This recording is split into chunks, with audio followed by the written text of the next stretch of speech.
A gente está no momento de renda fixa que o Sami gosta, que tem as ações, tem juros. E depende do ponto de vista. Então, eu queria saber desse ponto de vista, um cara mais seguro, mais conservador, deixar o dinheiro com juros a 13% não é uma coisa que também que vai render mais do que... mesmo estando barato. Independente de quanto está pagando a renda fixa ou a renda variável, para mim isso não importa. E o perfil do investidor também, para mim, é completamente indiferente. O que você tem que investir é baseado no quê? Qual é o teu objetivo? Para alguns objetivos, a renda variável, ela não cabe.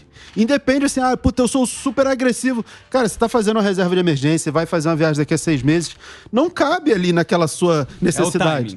Não cabe, não é a solução para aquilo ali. Agora, eu tenho eu tenho um objetivo de longo prazo, vou investir para 10, 20, 30 anos, criar minha independência financeira, gerar alguma coisa que me pague um dinheiro ali, que são os dividendos, a renda variável é a melhor solução para isso aí. Só que tudo depende do que você quer. Na verdade, o grande problema também é que as pessoas não sabem o que elas querem. Mas vale dizer algumas coisas que... Bom, primeira Chegou coisa... o professor. Não.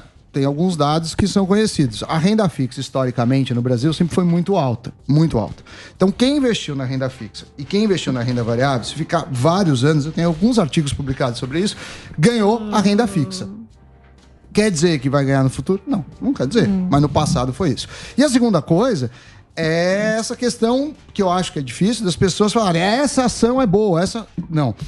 Tem um estudo da Spira, se eu não me engano, que mostra que 95% dos fundos, não é do analista não, dos fundos, perdem para a média de mercado. Ou seja, se você comprar o índice, fala assim, eu quero comprar o índice, que é a réplica, a coisa mais fácil, você está nos 5% melhores. Então, existe também essa questão na internet, seja para vender cursos, que é o cara te fala assim, eu tenho a pedra filosofal e vou te mostrar o caminho certo. E é muito mais difícil. Mas tem algumas dicas, por exemplo. É bem mais fácil do que... Porque, por exemplo, você vai comprar uma ação... Por exemplo, sei lá, eu não entendo porcaria nenhuma, mas eu penso assim... Petrobras, Telefônica, é uma coisa que você precisa sempre. Sim. Essa empresa, assim, você vai precisar do que você arriscar. Para ficar fácil, a gente tem que separar a bolsa. O Sami falou corretamente desses dados. Eu, particularmente, não gosto muito de fundo de investimento, porque a maioria está em bancão, onde tem muito dinheiro, e aí fica... Só que o trabalho do gestor é muito difícil. Você tem alguns fundos bem interessantes de gestores independentes, fundos menores, fazem um trabalho bacana, mas realmente é uma parcela menor do mercado. Mas quando a gente fala de bolsa de valores, a gente tem que separar. Por quê? Porque você tem empresas cíclicas e empresas não cíclicas.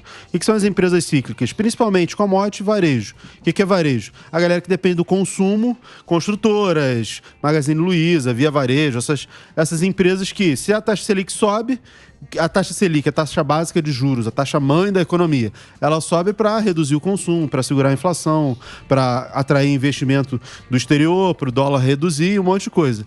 Essa galera não consegue consumir. A taxa está cara, você não consegue pegar empréstimo, não consome e todas essas empresas vão cair.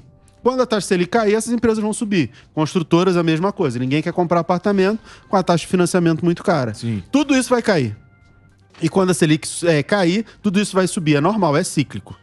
Petróleo, mesma coisa. Tá alto, depois, em algum momento, vai cair. Minério, Vale, também tá alto, em algum momento vai cair. Quando você tá nesse sobe e desce, você tem que saber o momento certo para comprar, que é justamente quando tá em baixa. É mais difícil fazer isso. Agora, por outro lado, você tem as ações que não participam desses ciclos. Você tem as elétricas, você tem os bancos, você tem saneamento. Isso, então, meu garoto. É gostoso. Se você separar aqui, se você pegar assim 4 principais setores, elétricas, saneamento, banco e seguradoras. Essas aqui são muito mais perenes. E aí, se você concentrar seus investimentos em bolsa nessas empresas, vai ficar muito difícil você errar. Muito, muito mais difícil você errar. E aí você pode pegar, são 4 setores, você compra 3 de cada, você vai ter 12 ações, vai formar uma carteira bacana.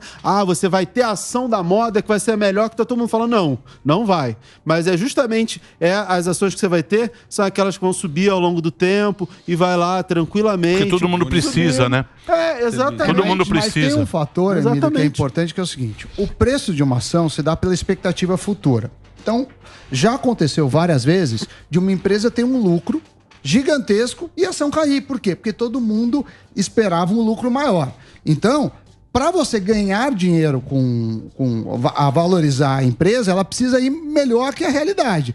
Aí que entram analistas, gestores, os especialistas que falam assim, olha, eu vejo as pessoas traçando um cenário que eu acredito que seja muito pessimista, a realidade vai ser melhor. Aí sobe. Então, assim, não basta a empresa ir bem para a ação subir.